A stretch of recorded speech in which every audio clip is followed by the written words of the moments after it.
안녕하세요. 성기피증이 있는 사람들은 성접촉을 피하기 위해서 굉장히 다양한 전략을 모색합니다. 직접적으로 잠자리를 피하는 의사를 내보이기보다는 좀 피곤하다라든지 아니면 머리가 아프다라든지 그러한 간접적인 핑계를 대곤 하죠. 아니면 아이들을 핑계 삼아서 일부러 안방 침실 문을 열어놓고 잔다라던가, 좀 심한 경우에는 미처 끝내지 못한 집안일이 있다고 하면서 부부 사이에 야릇한 타이밍이 올 때마다 갑자기 없던 집안일을 이것저것 만들어내는 그러한 상황도 연출이 되기도 합니다.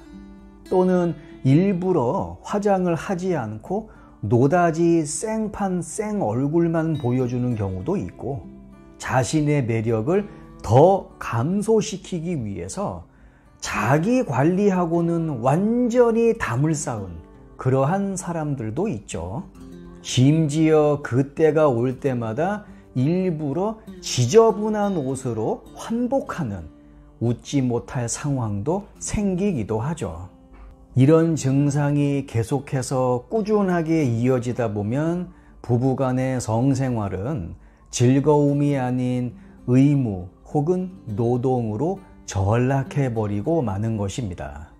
성기피증이 있는 미혼 여성들의 경우에는 데이트는 한다 하더라도 이후에 성접촉은 완강히 거부하는 경우도 많이 있습니다. 그래서 현실적으로 성접촉이 불가능한 사람들, 예를 들어 카톨릭 교회의 신부님들 같은 사람한테 접근하려고 애를 쓰죠. 또 스스로 성적으로 전혀 매력이 없어 보이는 그러한 옷만 골라 입는다라든지, 아니면 일부러 여성스러움은 팍 죽여버리고 남성스러움만 강조하는 그러한 행동을 하기도 합니다. 가장 심한 성기피증 혹은 성혐오증의 증상들은 평생 동안 결혼하지 않고 혼자 사는 독신녀들 사이에서 흔히 관찰이 되어지곤 하죠.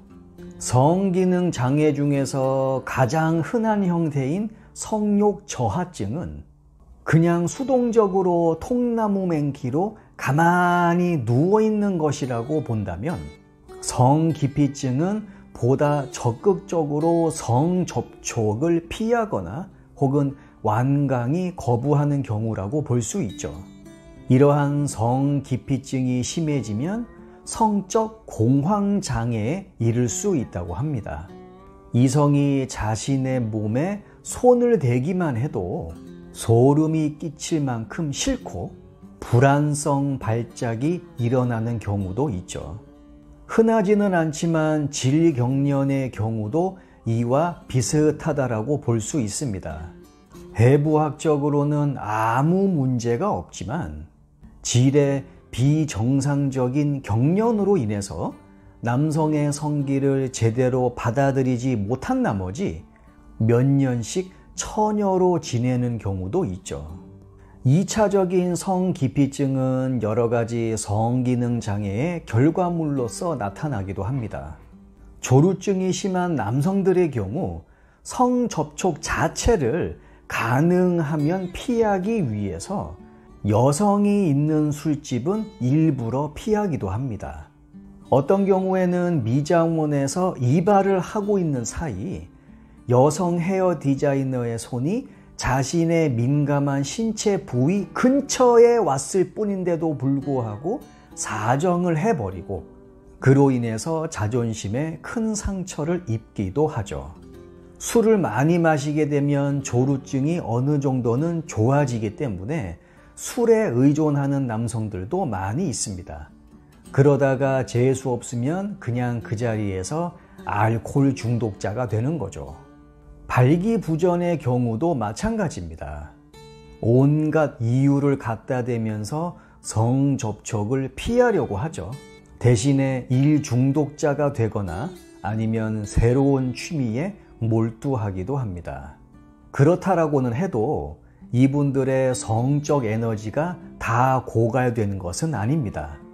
종교적인 신념에 따라 자기 자유의지대로 성기피증을 유지하였던 마하트마 간디가 굉장히 좋은 예가 될 수가 있죠.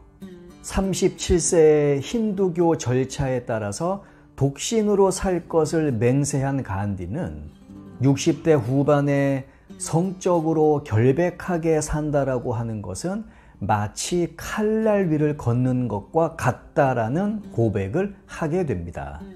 계속되는 몽정과 수면 중 발기 현상으로 고통받던 마하트마 간디는 70세가 돼서 죽기 직전까지 젊은 여인으로 하여금 발거벗은 상태에서 자신의 몸을 따뜻하게 해주길 요청했습니다. 간디 옆에 누웠던 여성들의 말이 많은 의미를 담고 있죠.